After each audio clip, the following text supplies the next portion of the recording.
Everton Criboy, seja muito bem-vindo ao Seeking Growth Podcast. Muito obrigado pelo convite. Vai ser um prazer bater um papo com vocês aqui hoje. Everton, hoje essa relação das zonas de treinamento está muito em alta, né? E eu acho que muitas coisas estão sendo mal compreendidas e às vezes divulgadas de uma maneira errada, né? Então, eu queria que você explicasse um pouquinho mais para a gente sobre isso. O que são essas zonas de treinamento? Por que a gente precisa se atentar em relação a elas? Tá? As zonas de treinamento, vamos pensar assim, é uma maneira didática ali da gente conseguir entender um pouco mais uma possível transição metabólica que existe ali dentro de um exercício conforme eu vou aumentando a intensidade.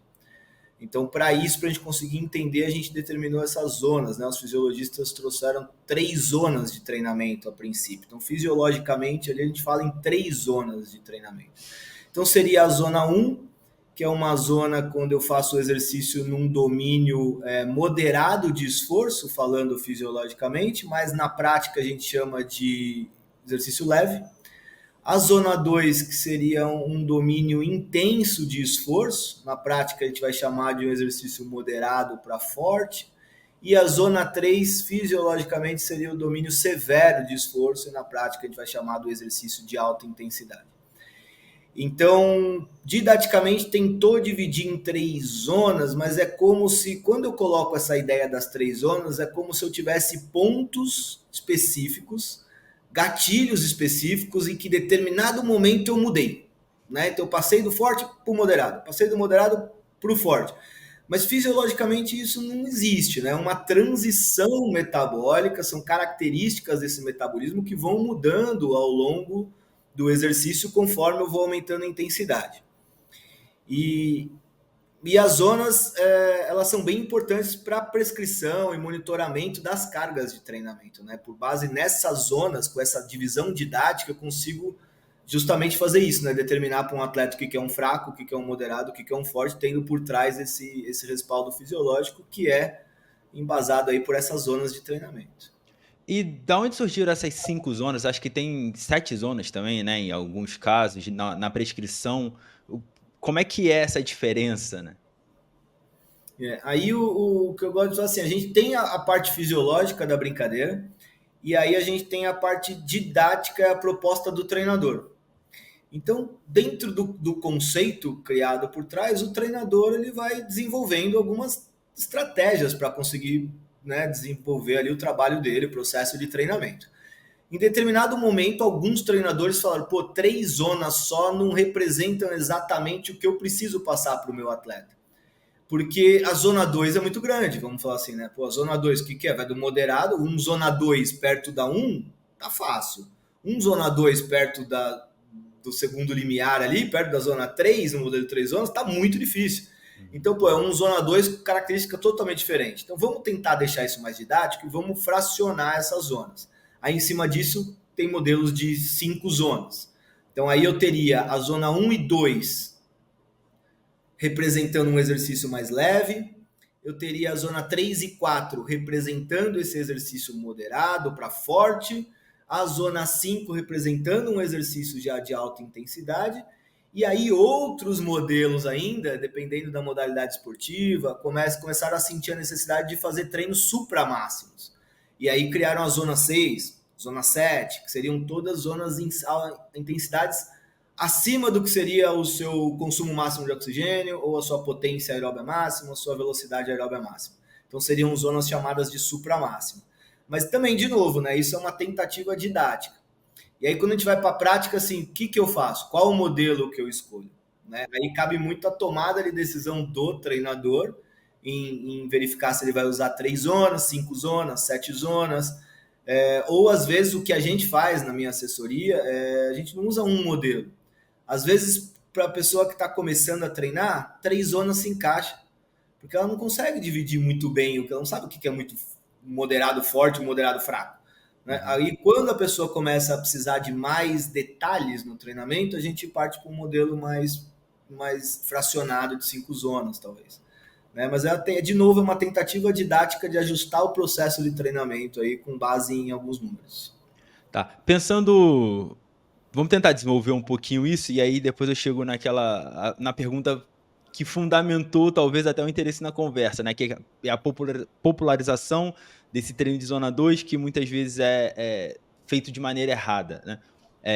Não errada necessariamente, mas, né, numa né, de uma maneira diferente do que realmente está sendo proposto pelos estudos, né, na questão mais fisiológica.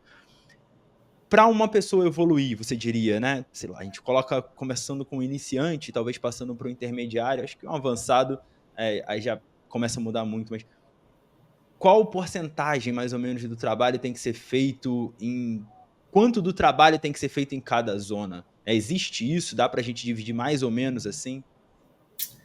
Cara, isso você até trouxe, né? Porque tá na moda, né? O tal do treino da Zona 2. Quando a gente vai um Isso. pouco mais para corrida e ciclismo, falam do treino polarizado, né? Então, contextualizar um pouco de onde surgiu isso, pelo menos até onde eu conheço, quem popularizou isso mais recentemente foi um pesquisador americano que mora na Noruega, se eu não me engano, chamado Stephen Seiler, né? O Seiler ele começou a analisar como os atletas de alto rendimento distribuíam a intensidade de treino.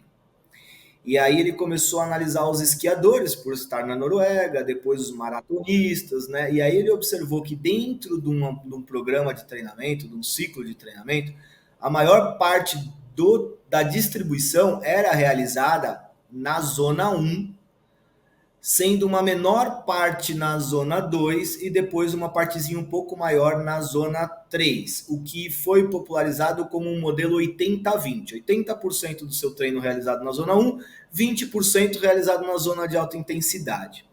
Né? Quando a gente vai mais detalhe, na verdade não é 80-20, mas fica um 70-10-20, né? Mais ou menos nessa distribuição.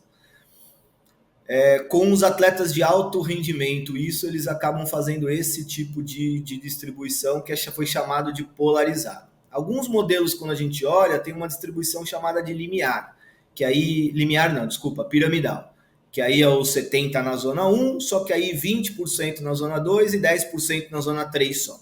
E aí ele viu que normalmente quando a gente treina, a gente pega a maior parte, a gente acreditava o quê? Que eu tenho que ir para treinar na tal falando em 3 zonas, na tal da zona 2, que é onde está a sua prova, é aquela intensidade onde você consegue manter por muito tempo. Normalmente você vai para uma prova, você está trabalhando na zona 2, né? Numa prova principalmente de uma distância um pouco maior, 5 km, 10 km, assim por diante. E normalmente se treinava em cima disso. Então a pessoa saía para correr sempre na zona 2, sempre na zona 2, sempre na zona 2, acreditando que tinha que fazer sempre o ritmo de prova. Mas o Seiler trouxe isso que, opa, peraí, vamos olhar os grandes campeões, vamos ver que eles não treinam assim. Aí, a partir daí, a gente começa a distribuir essa intensidade polarizada ou piramidal, como a maior parte do treino em zonas de baixa intensidade, como se fosse uma regra para todo mundo.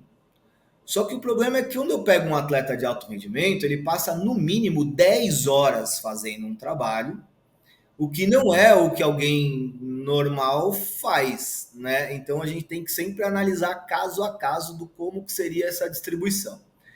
Pensando em alguém que treina todo dia, 5, 6 vezes por semana, você ficar muito tempo nesse moderado, nessa zona moderada ali, que é um modelo de 3 zonas, é a zona 2, e no modelo de 5 zonas seria entre zona 3 e 4, é uma zona em que causa um estresse fisiológico muito alto, vai te desgastar bastante, porque você está numa intensidade ali relativamente de moderada para alta, e não é que não traz benefícios, mas a relação entre o estresse gerado pelo treino, a carga interna de treino, que é aquelas alterações fisiológicas, o estresse gerado no seu organismo, e as adaptações causadas, elas acabam perdendo um pouco na balança.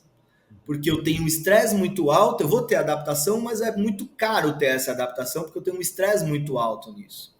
Então, se eu olhar para esse lado e falar assim, pô, então vamos fazer o seguinte, vamos fazer um treino mais longo, em baixa intensidade, porque aí eu não vou ter alguma parte, um estresse endócrino tão alto, vamos dizer assim, um estresse do sistema nervoso tão alto, eu vou ter uma adaptação mais articular, eu vou ter um maior fluxo sanguíneo, eu vou manter esse trabalho por mais tempo, eu vou ter uma adaptação estrutural e aeróbia ali na fibra muscular. Ou vamos para o outro lado, que aí eu reduzo o tempo do treino e faço um treino de alta intensidade, aí eu vou ter um estresse central, eu vou ter uma hipóxia ali local, eu vou aumentar o oxigênio, eu vou aumentar a mitocôndria, eu vou aumentar a característica do músculo contrair mais rápido.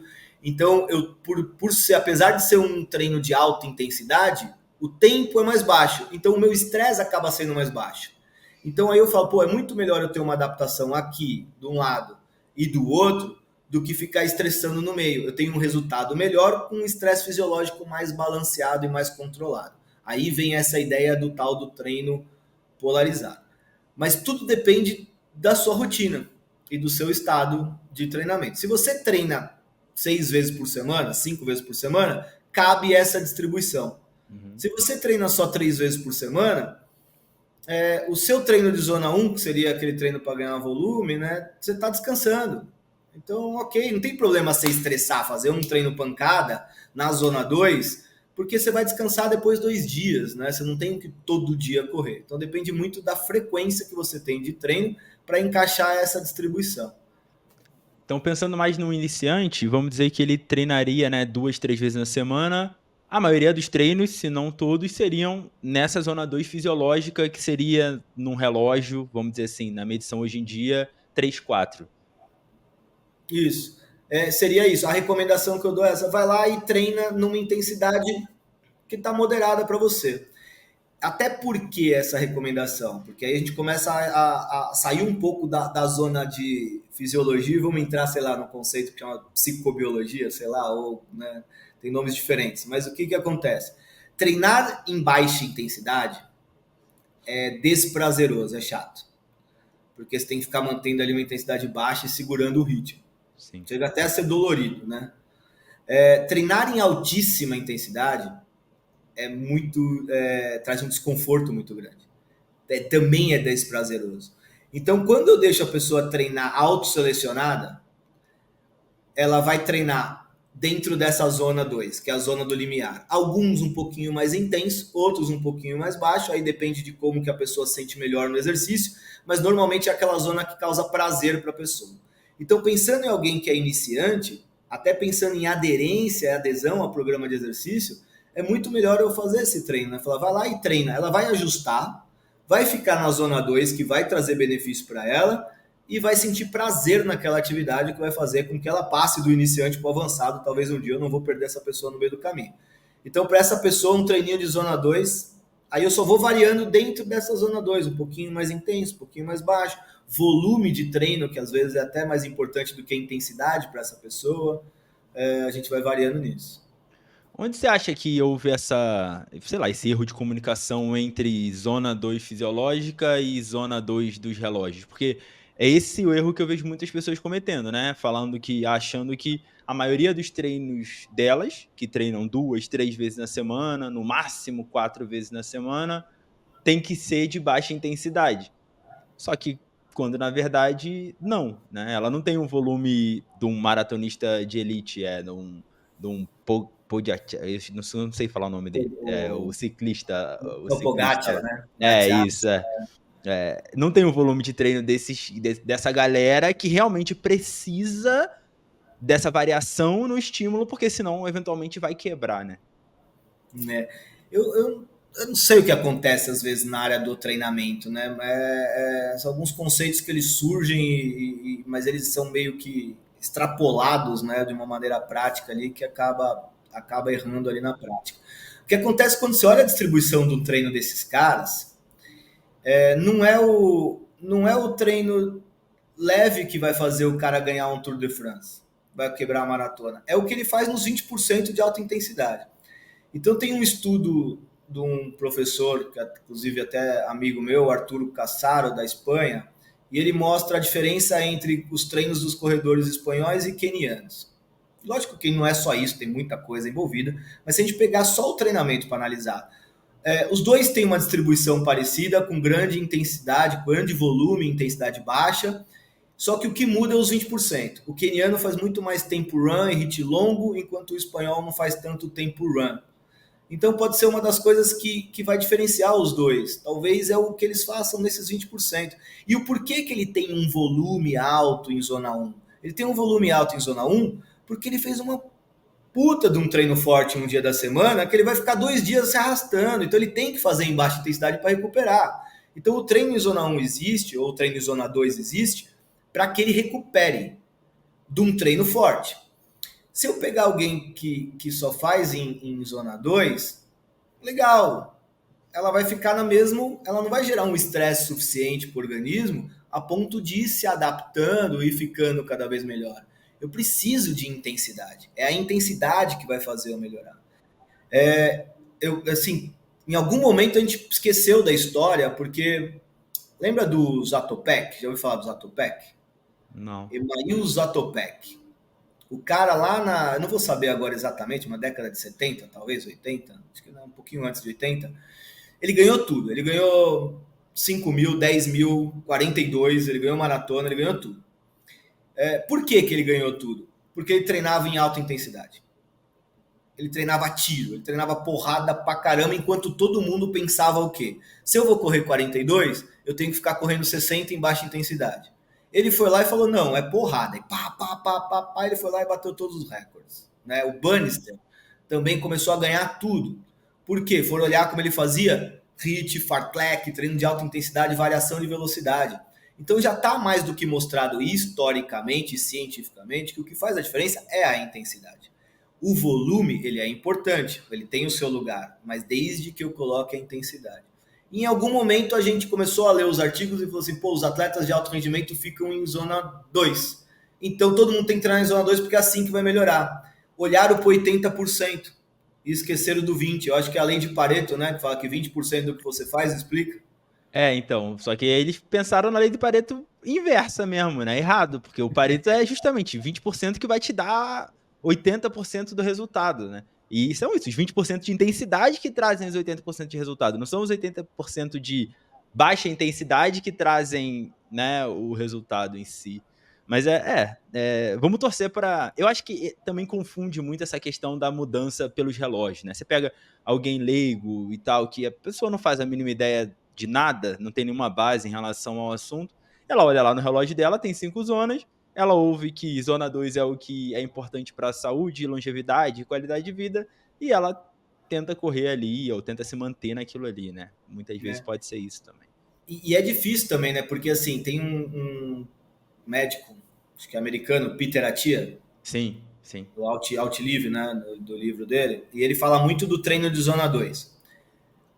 Até agora eu não consegui entender, lendo os livros dele, eu escuto o podcast dele, que é muito bom, o que ele pensa sobre a zona 2. Se ele está falando da zona 2 de 3 zonas, ou se ele está falando da zona 2 de 5 zonas. Se ele estiver falando da zona 2 de 3 zonas, ok, é ali que você tem que treinar mesmo. Todos os guidelines, todas as recomendações do American College, Associação Americana de Cardiologia, Brasileira de Cardiologia, de diabetes, de depressão, qualquer coisa que recomenda um exercício, recomenda um exercício de moderado a forte, que é a zona 2 fisiológica, das 3 zonas. Seria a zona 3 e 4 do seu relógio. A zona 2 do seu relógio é uma zona que está abaixo do primeiro limiar, é uma zona de baixíssima intensidade. Não é que ela não vai trazer efeito, ela vai. Mas é difícil, né? Imagina para alguém, se para a gente que é da educação física, a gente estuda isso, a gente fica em dúvida do que o cara está falando, imagina quem não sabe nada disso, né?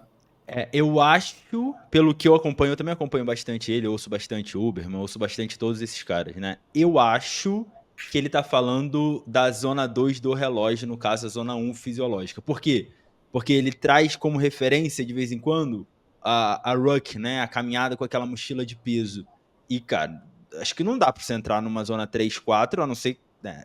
Você pode entrar, mas o impacto no corpo vai ser muito grande, né? Com 20 quilos a mais, você começar a correr para entrar numa zona 3, 4 por causa do batimento? Ou você acha que daria para você ficar ali em zona 3, 4 no relógio com um peso extra, caminhando rápido? Depende do tempo, né? Depende do tempo que ele pede para você fazer. Mas acho que uma Ele, zona 3 ali dá para segurar. ele fala de 40, né? Acima de entre 45 minutos e 1 hora. Geralmente, quando ele dá essa referência, ele fala mais disso. Difícil. Aí teria que segurar uma zona 3 do relógio, que seria a zona 2 fisiológica mais para baixo, né?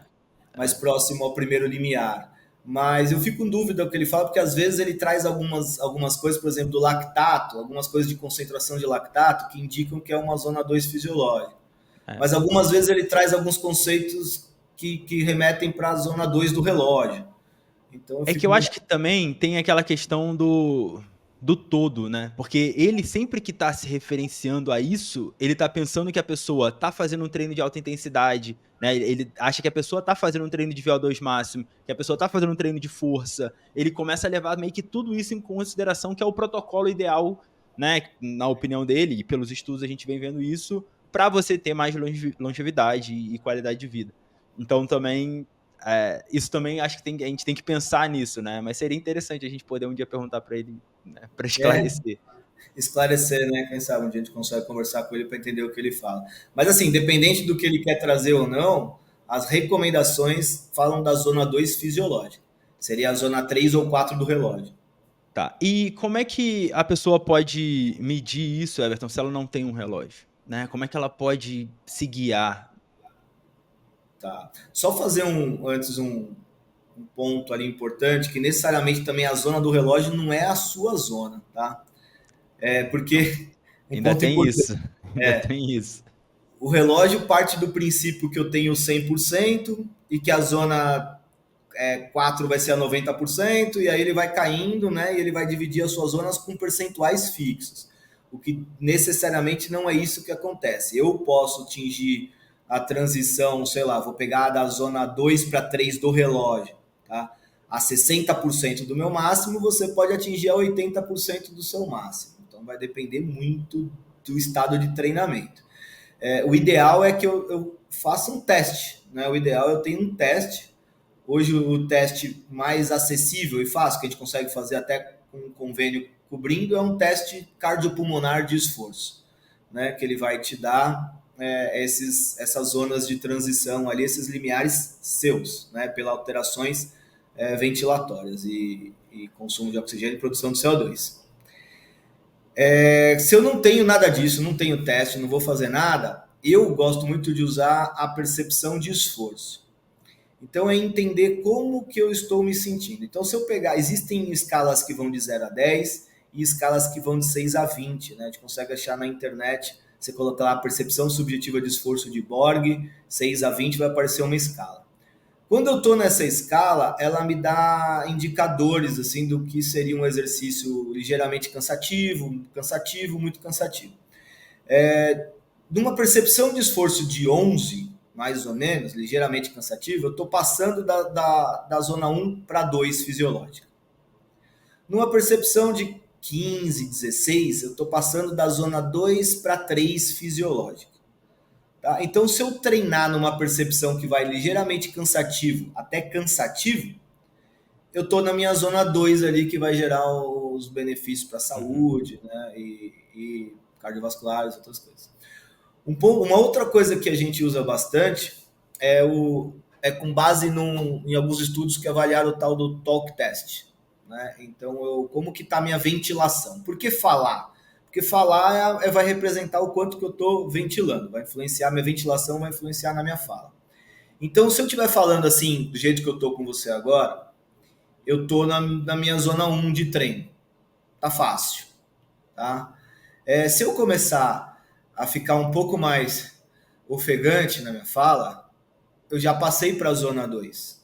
Né? Esse exercício eu já tive uma alteração ventilatória ali que está alterando um pouco a minha fala. E aí, se eu realmente começar a ter muita dificuldade para falar, aí eu estou na zona 3 de exercício.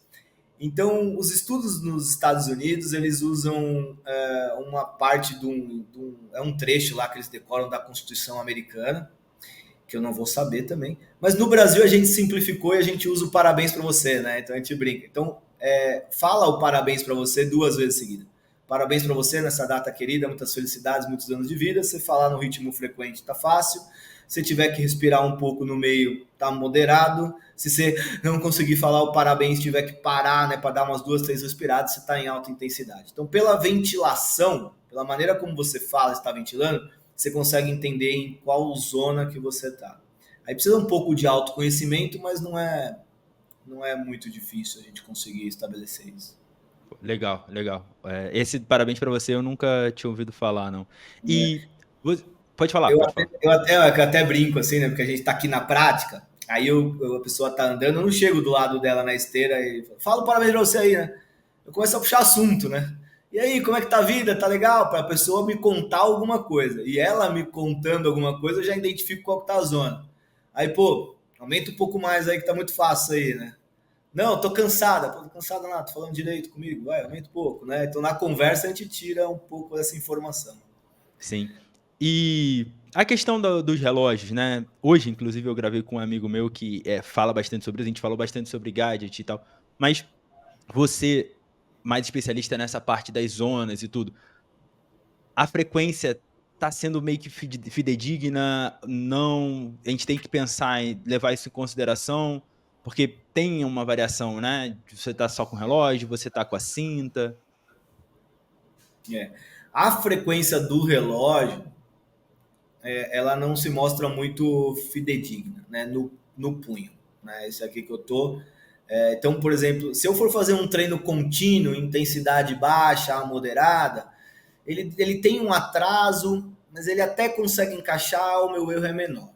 Agora, se eu fizer um treino de alta intensidade, um HIIT, alguma coisa assim, ele não pega, né? Então, em alguns treinos de CrossFit, por exemplo, de vez em quando eu me aventuro aí fazendo um box de CrossFit lá e eu brinco com o coach, né? Eu falo, ó, 110 batimentos, né? Mas assim, né? Oh, Não 110 pega batimentos, nada, cara. É bizarro. No CrossFit não pega nada, não nada. A pega gente nada, ela mexe não muito o consegue. braço, né? Não, é foda. Essa resposta é muito ruim. O que se mostra mais eficiente até hoje é a fita. Né? Então, se eu quiser um dado mais preciso, eu preciso usar uma fita. Essa fita a gente consegue pegar bem sim. Aí assim, né? Aí a gente vai para o mercado, né? Tem fita chinesa, não é porque é da China, porque acho que todas são, né? Vamos ter preconceito. Hoje não cabe mais. Mas tem fita barata, que tem um atraso muito ruim, o sensor é muito ruim, a aquisição é ruim, e tem as fitas que são melhores, que a aquisição vai ser mais precisa, e inclusive algumas que são até validadas para estudos científicos, né? Então tem uma precisão bem alta, assim, que é bem interessante. Mas se quiser monitorar, tem que ser na fita. Agora, para geral, essa população geral, iniciantes até pô, início de intermediários ali, essa questão de tentar acompanhar pela percepção e pelo talk test é o suficiente, né? É suficiente, até do punho, assim, né? Porque, vamos lá, você precisa de uma precisão, assim, absurda, precisa ter uma margem ali de controle. Então, tá fazendo atividade física, o foco é mais saúde, qualidade de vida, longevidade. Legal, dá para fazer um monitoramento, dá para brincar bastante, mesmo com o relógio no punho, né? Agora, se eu estiver falando mais em treinamento, controle de carga, algo um pouco mais específico, né? Aí eu preciso ter um controle melhor. Aí seria interessante eu ter uma fita, pelo menos. Acho que quanto maior a performance, né, quanto mais a pessoa está buscando evoluir, e quanto mais treinada ela é, acho que mais detalhes são necessários, né? Quanto mais dados, assim, concretos a gente conseguir, melhor fica na hora de planejar. Agora, um assunto também, Everton, que eu achei bem interessante, né? Cara, e eu conversei com a Luciana Haddad recentemente, ela vai sair o episódio dela também no podcast, acho que você sabe quem é. E eu falei, nossa, o hype da corrida. E ela falou, Axel, não tem hype da corrida. A sua bolha tá no hype da corrida. O que você vê tá no hype da corrida. Mas o número de inscrição nas corridas, o número de corridas, o número de participantes, né, que finalizam as provas, segue basicamente o mesmo há anos e anos e anos. Isso eu acho bem engraçado, porque pra mim e pra todo mundo na minha bolha tá assim, caralho, o hype fudido da corrida, todo mundo tá começando a correr e tal. Mas enfim. E aí muita gente tá começando a se aventurar nessas corridas mais longas. Pelo menos na minha bolha. 21 quilômetros, 42 quilômetros. E muitas vezes eu vejo algumas pessoas meio que presas em ideias que talvez estão meio desatualizadas, como a que você até citou já aqui, né, no ciclo de maratona você tem que percorrer 60, 65 quilômetros por semana e a maioria em baixa intensidade, né. É isso mesmo? Não é isso, né? Se eu vou fazer um ciclo para uma meia, para uma maratona, eu tenho que ficar com um volume de treino tão grande assim? Ah, cara, eu sou bem chato em relação a protocolos e regras, né? Porque eu acho que o principal princípio do treinamento físico, mais importante deles, é a individualidade biológica. Ninguém responde exatamente igual ao mesmo treino, né? Então, eu não sei de onde tiraram isso também, muito provavelmente de atletas de alto rendimento, né? Que você tem que fazer pelo menos 65, 60 quilômetros semanais para conseguir correr uma maratona. Cara, a gente precisa analisar muita coisa aí nesse começo. Primeiro, eu já questiono muito o pessoal que trabalha comigo, até os treinadores, colegas. Será que a pessoa está preparada para fazer uma maratona? Eu não acho. Tudo bem, tem sonho por trás, tem desafio, tem um monte de coisa, tá? Envolve muito multifatorial. Mas eu não acredito que fazer uma maratona em 6 horas seja algo legal, entendeu? Algo saudável. Será que essa pessoa estava preparada para fazer uma maratona ou ela precisava ter uma bagagem um pouco maior antes de chegar numa maratona? Ah, então ela não vai chegar nunca? Vai. Todo mundo que se dedicar, que treinar, vai conseguir chegar. O problema é que o pessoal quer acelerar o processo muito rápido. E aí você vai numa prova por 6 horas e 30 de maratona.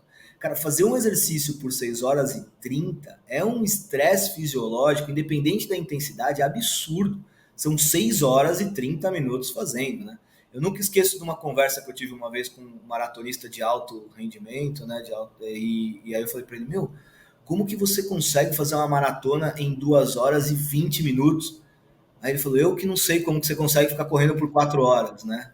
Eu falei, não tá errado, né? Justo, né? É Justo. justo. Ele vai lá e manda 2 horinhas, ele fez o treino dele, né? Eu fico o dobro dele fazendo. Então, a primeira coisa que a gente tem que ver é isso, né? Será que essa pessoa está condicionada para fazer isso? E aí vamos pegar essa pessoa que ela representa uma grande parte dos inscritos numa maratona, e aí que é uma pessoa que faz uma maratona para um pace de 5:30, 5:40, 6.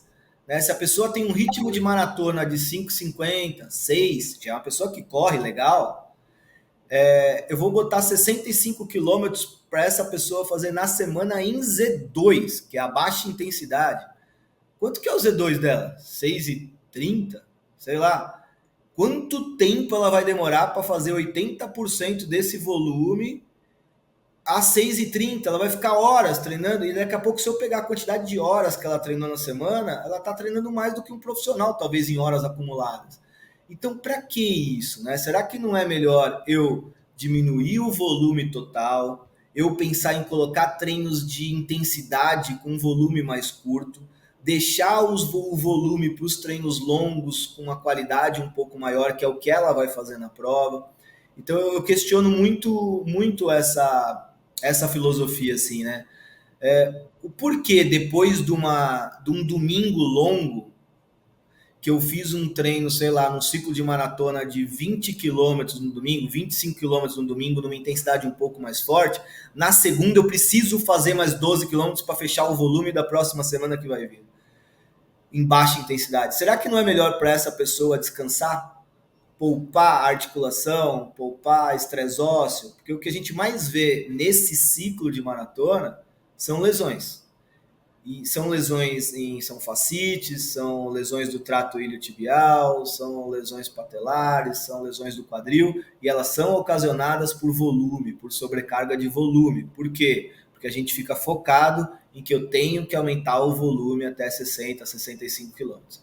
Então eu acabei de completar um ciclo para maratona que eu acho que nas 2 semanas que eu tive o maior volume foram 45 quilômetros na semana. Porque era um treino longo, de 30K na semana. Cara, eu fiz um treino de 30K no domingo, de qualidade. Segunda eu não treino, terça eu não treino, porque eu tô quebrado ainda. Quarta eu vou e faço um treino mais de alta intensidade. Na sexta eu vou lá e faço um girinho. eu descanso o meu corpo, e aí não tem problema, eu tô destreinando, tô nada, eu tô recuperando de um treino que foi muito puxado. Né? Então acho que esse é um ponto, assim, é sair de regras, esquece regras, né?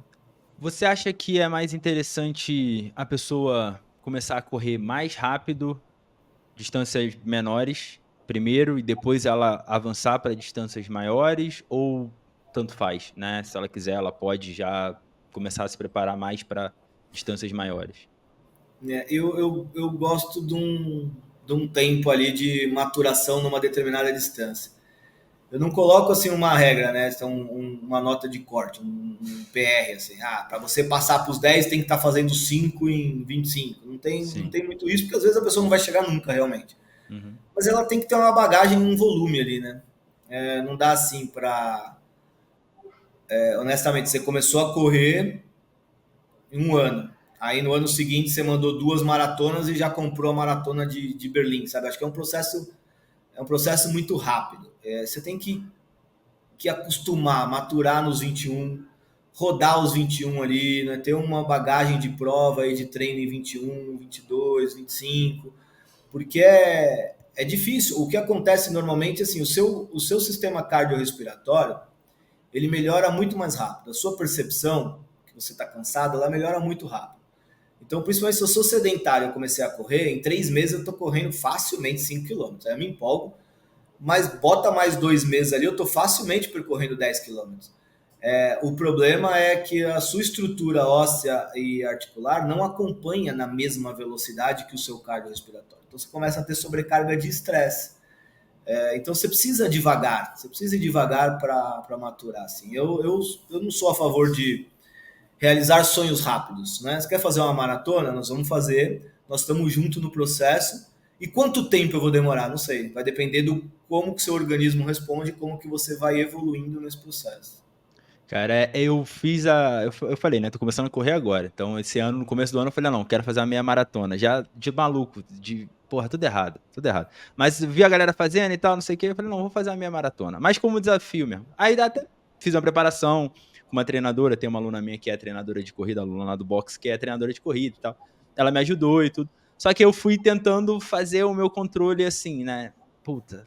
Ah, não, tava no box, aí, porra, treino tá legal, tá todo mundo treinando, vou entrar numa aula. E aí tinha double under, tinha box jump, tinha corrida, né? Isso foi acontecendo. Cara, 2 semanas antes da minha maratona, eu comecei a sentir o calcanhar. Meio que esporão calcâneo, né? Que acho que a galera chama. Comecei a sentir, e aí tipo, tive que ficar praticamente 2 semanas sem fazer nada. Sem correr, sem treinar crossfit, só treinava força mais superior mesmo. Fui na corrida, fiz o que eu queria correr sub 2, corri sub 2 e tal, mas eu falei, puta, tá, vou participar de. É mais de brincadeira mesmo, né? O campeonato de crossfit com a galera do boxe e tal. A galera gosta que a gente participe junto. Né? Então, eu falei, não, então tá, vou tirar um pouquinho o pé da corrida e na hora que eu voltar, eu quero começar a correr mais rápido, distâncias menores primeiro. Para depois, eventualmente, chegar e, porra, fazer uma meia maratona abaixo de 1h40, para depois tentar fazer uma maratona num tempo ali razoável. Aí a meta agora é no final do ano, até dezembro, tentar correr 5, em dezembro, na verdade, né? 5K sub-20. Não sei se vai dar, Pesado, mas. é forte, cara. Então, é forte. Então, Eu não mas faço isso, mas fiz uma maratona. Também não é uma regra, mas é Não, forte. eu sei que não, mas é que no CrossFit a gente tem essas métricas, assim, né, que a gente gosta de ver dos atletas e tal, e tem várias métricas que eu não consigo chegar de jeito nenhum, tipo de força, esquece.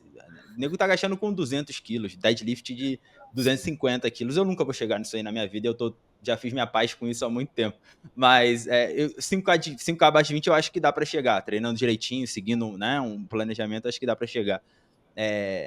Mas me perdi o que eu ia falar. Cacete, esqueci Você o que tá eu ia falando de falar. ter que ter uma velocidade ali, né? Ter que ter uma velocidade em provas curtas, talvez. Não, Acumular o treino. Porque eu ia puxar. Posso puxar o link já? Então, pode, pode, tá? pode. Você contou um negócio interessante, que é assim, a pessoa começa a correr, aí ela começa a sentir dor, porque ela tá aumentando muito o volume muito rápido. Aí o que falam para ela é o seguinte: você tem que fortalecer, você tá fraca. Aí ela vai entrar numa musculação. Só que ela esquece que a musculação é mais um estresse. Uhum. Então eu tenho um estresse da corrida que tá subindo sem parar, e aí eu boto mais 2, 3 vezes por semana um estresse da musculação. Aí ela começa a ficar muito cansada, porque a musculação vai cansar, vai atrapalhar na corrida, e ela vai ter mais lesão ainda e vai se sentir cansada na corrida, vai parar de fazer a musculação e vai pôr a culpa na musculação. Então ela errou tudo ali, né? Ela tem que entender que a musculação é um treino que vai vir associado, tem que vir antes de você começar a sentir alguma coisa, tem que ser para a sua vida o tempo inteiro, e ela tem que acompanhar a lógica do trabalho.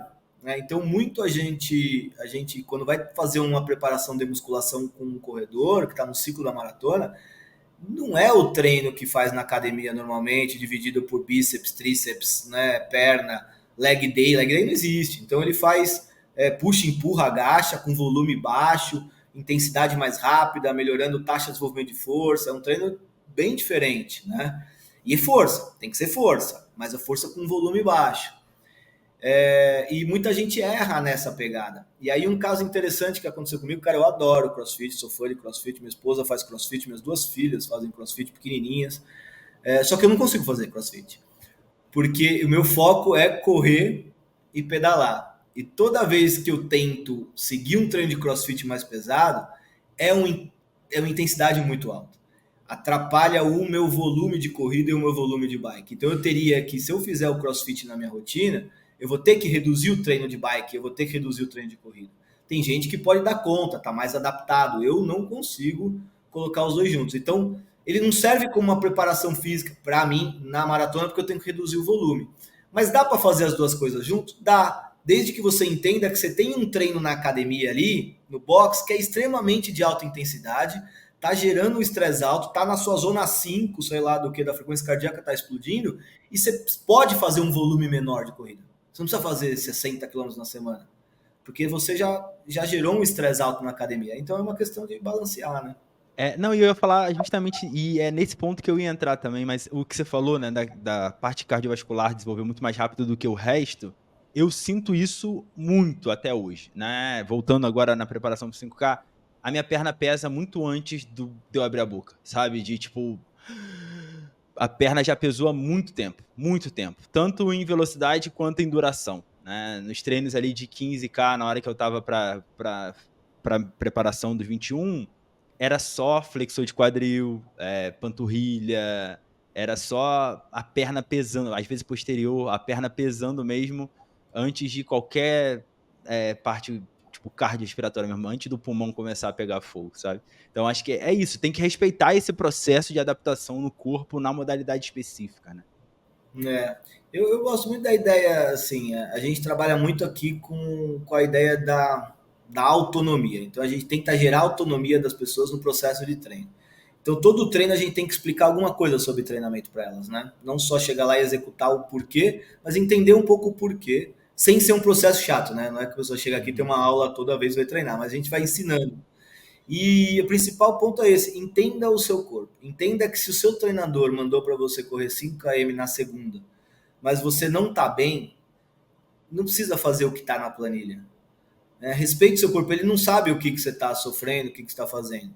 Você vai conversar com ele, mas fala, pô, era para ter 5 quilômetros forte, mas eu tô mal, então eu fiz 3 quilômetros leves, só para soltar, para relaxar.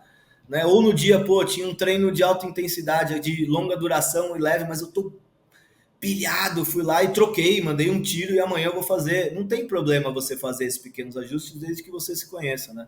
Então, uma coisa que a gente bate muito também, não precisa seguir a planilha à risca e se conheça. O autoconhecimento é a melhor maneira que tem de você conseguir ajustar o seu processo de treinamento. Descansar não é feio, né? Descansar é parte do processo. Maratonista tem muito isso, né? Não vou parar porque eu vou destreinar. Cara, se você ficar uma semana parado, não vai fazer quase nada num ciclo de maratona. Você vai voltar até melhor. Tem um caso de uma maratonista, a gente estava tentando bater o PR dela de 3h30, né? Cara, 3 horas e 30 na maratona. E ela não conseguia. E, meu, diminui o volume, vamos diminuir o volume. E ela, sabe aquela coisa do atleta? Aí, adivinha, teve uma lesãozinha no pé. Quando ela teve uma lesãozinha no pé, uns 15 dias antes de ir para a maratona, ela teve que parar de treinar um tempo, voltou com volume reduzido, foi lá e bateu o pé.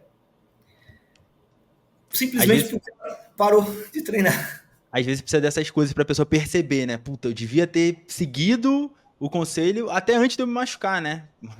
Sim. Realmente não ia causar nenhum mal eu parar ou diminuir um pouquinho o treino. O treino e a melhora do seu desempenho vem quando você para, né? Porque você estressa, eu paro, eu recupero. Aí eu vou e melhoro o desempenho. Aí, lógico, que se eu ficar muito tempo parado, eu começo a ter um destreino.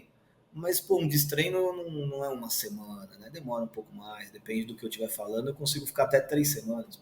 Exato. Everton, mais alguma dica, assim, para quem quer tá correndo ou quer começar a correr ou quer aumentar o volume de corrida, prevenir lesão, que você acha importante? Assim, a principal causa de lesão na corrida. A gente não tem muitos estudos robustos sobre isso, né? Mas as principais causas de lesão na corrida. A primeira causa é ter tido uma lesão prévia. Então, você já teve uma, você tem chance maior de ter outra.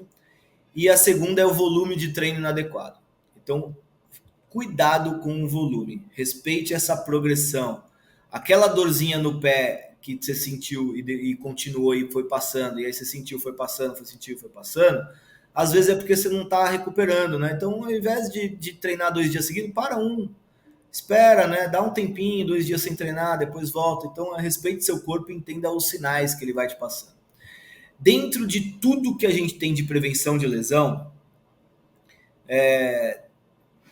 cara, não vou falar nome nenhum ali para não julgar nada, não criar polêmica com nada. A única coisa que vai fazer você diminuir sua chance de ter lesão é ter força. Como você vai aumentar a sua força? Pode ser no CrossFit, pode ser no Pilates, pode ser no Yoga, pode ser na musculação, mas você tem que aumentar a sua força, sua capacidade de produzir força. Né? A corrida nada mais é do que aplicar força contra o solo. Toda vez que eu apoio o pé no chão, eu tenho uma força de mesma intensidade reagindo contra o meu corpo. Então, é força. E a única coisa que diminui é aumentar a força. A gente tem estudos mostrando alongamento contra treino proprioceptivo contra treino de força clássico. O que preveniu lesão foi o treino de força clássico. Porque o treino de força clássico é o melhor? Não, porque foi o único das estratégias que aumentou força muscular. Então, não é o Pilates, não é a propriocepção, não é o Yoga, não é a metodologia de treino que está por trás, mas é o resultado, que é o aumento da força muscular. Você precisa aumentar a sua força, você precisa ser forte. Então, faça força sempre. Da maneira que você achar mais legal, mas faça força sempre e respeite seu corpo na progressão de volume. Recupere e tenha o descanso adequado. Acho que são os dois segredos da corrida, né? Que se existe algum, né? Fique forte e respeite o volume. Cara, eu acho que esse ponto tem que ser os dois têm que ser bastante batidos, né. E acho que parece que o corredor tem medo de fazer força, né, tem medo de treino tradicional de força, assim, acha que vai perder alguma coisa, acha que vai ficar pesado. "Ah não, vou ganhar massa". Não, você não vai ganhar massa se o treino for, né, realmente voltado e se sua dieta não tiver muito alinhada para você ganhar massa, você não vai ganhar, você vai desenvolver força, que é justamente o que vai te ajudar a prevenir lesão e às vezes até melhorar a sua performance na corrida, né, eu imagino. Sim. A gente tem mais um tempinho? Dá para Dá, dá. falar? Dá? Não, porque a minha linha toda de pesquisa, doutorado, pós-doutorado, foi toda em cima do treinamento de força para melhorar o desempenho no endurance. Falar, cara, a gente precisa de alguma estratégia para melhorar o desempenho desses caras. Como que a gente vai fazer isso? Vamos trabalhar a força. E aí, é justamente o que você falou, o que vai mudar? O que você precisa fazer primeiro? A gente acha assim, eu corro. Então, se eu corro, eu fico muito tempo fazendo a mesma coisa. Então, eu vou para a academia, eu vou fazer 15, 20 repetições mais leve, vou trabalhar resistência muscular. Não, você precisa trabalhar a força. Né? Então, eu preciso aplicar força rápida contra o solo. Então, você vai botar peso e vai fazer poucas repetições. 4, 5 repetições.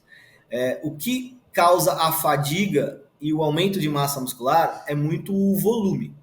Se eu ficar fazendo o volume alto, mesmo com um peso baixo, isso vai gerar um cansaço e vai aumentar a sua massa muscular. Né? A hipertrofia está muito relacionada ao volume e proximidade da falha que você chega. A força muscular, eu consigo melhorar minha força muscular com 30% do volume possível para uma determinada série. Então, se eu colocar um peso na barra em que eu vou cansar com 10 repetições, se eu fizer 3 repetições com intenção de velocidade, não precisa ser rápido visualmente, mas tem que ter intenção de velocidade, eu ganhei força e potência muscular. Todas as outras 7 repetições não vão ter ganho extras em relação à força e potência. Se você quiser hipertrofia, você precisa chegar lá. Senão, você pode parar com isso. Então, é um treino que muitas vezes a gente pega os atletas aqui e eles vêm daquela ideia do circuitão metabólico, treino que é treino para morrer, no pain, no gain. E a gente coloca aqui o cara para fazer estabilidade, propriocepção, controle motor, 40 minutos. 20 minutos de agachamento, vou falar o nome do exercício, né, na lógica, assim, agachamento com supino, agachamento com supino, agachamento com supino, stiff com remada, stiff com remada, stiff com remada, 3 séries, 4 repetições, intenção de velocidade. Melhor é que o cara sai e ele fala, eu nem treinei. Eu falo, espera. Dá 2 meses, o salto começa a melhorar, a economia de movimento começa a melhorar, o cara não tem mais lesão, não tem dor no joelho, porque a gente está aumentando força sem gerar uma fadiga. Então, o treino de força para endurance, ele é um treino que tem carga normalmente alta, intenção de velocidade e um volume muito baixo. É muito na contramão do que se eu for numa academia, na grande parte das academias vão mandar você fazer. Vão mandar você fazer cadeira extensora, cadeira flexora, leg press, adutora, abdutora, tudo na mesma sessão. Você não vai conseguir correr depois, não vai transferir para a corrida. Exato, exato. Porra, mas muito bom, Everton. Muito obrigado, cara. Acho que foi sensacional, esclareceu várias coisas. E, eventualmente, se surgirem mais dúvidas ou... com certeza tem muito mais assunto para tratar também. A gente grava uma segunda vez, quem sabe até presencial. Você é de São Paulo também, né? Sou de São Paulo, sou de São Paulo. Então, eu não sou de São Paulo, mas eu moro em São Paulo. Então, eventualmente a gente pode marcar isso também. Agora, fala onde é que a galera pode te encontrar, não só nas redes sociais, mas o seu trabalho aqui também, em São Paulo, onde se alguém quiser procurar, saber mais sobre. Legal. Eu tenho uma empresa, né, chama CRV Sport Science. Até 2021, dedicava grande parte do meu tempo à universidade. Depois foi tendo uma transição assim de carreira, fui deixando um pouco mais o ensino superior e não a pesquisa, mas a aula na universidade e começar atuando mais na prática mesmo. Então, para treinadores, a gente oferece cursos de treinamento de força baseado na velocidade do movimento. Para o atleta, hoje a gente tem uma sala de treinamento numa clínica na Vila Olímpia, chamada Ultra Sport Science. E eu sou responsável pela preparação física no Hospital Israelita Albert Einstein. Então, o Einstein ele sai do foco só de reabilitação, ele passa a ter um foco em prevenção e desempenho, performance e longevidade. Então, criou a primeira unidade aberta em frente ao Jockey aqui em São Paulo, chama Espaço Einstein, tem todo um trabalho de acompanhamento, preparação física, e eu sou o responsável da equipe da CRV que cuida dessa parte. Então, se quiser treinar com a gente, dá para treinar online, dá para treinar na CRV na Vila Olímpia, dá para treinar no Einstein com a gente. Assessoria de corrida também, é Run for You, então a gente tem essa parte também atuando na corrida. Redes sociais, quem quiser acompanhar o trabalho, @Everton Crivoy ou @crv.sportscience. No Everton Crivoy você vai ter que me ver treinando, vendo com a família, vendo no final de semana. Na CRV é mais só treino mesmo, mais técnico. Mas acho que é isso. Eu agradeço a oportunidade, obrigado pelo convite. E já deixo também o convite para se quiser conhecer os espaços aqui, a gente tomar um café. Com certeza, com certeza. Vai estar tudo na descrição aqui também, galera. Ou no Spotify, onde você estiver ouvindo, é só clicar e ir lá conferir. Recomendo que vão, beleza? Everton, mais uma vez, muito obrigado e até a próxima. Valeu, obrigadão. Tá curtindo acompanhar o podcast? Então não se esqueça de clicar aqui para se inscrever e receber todos os conteúdos que a gente postar, de deixar o like nesse vídeo e, se você gostou desse episódio, clica aqui, ó. Você também vai gostar desse. Já clicou?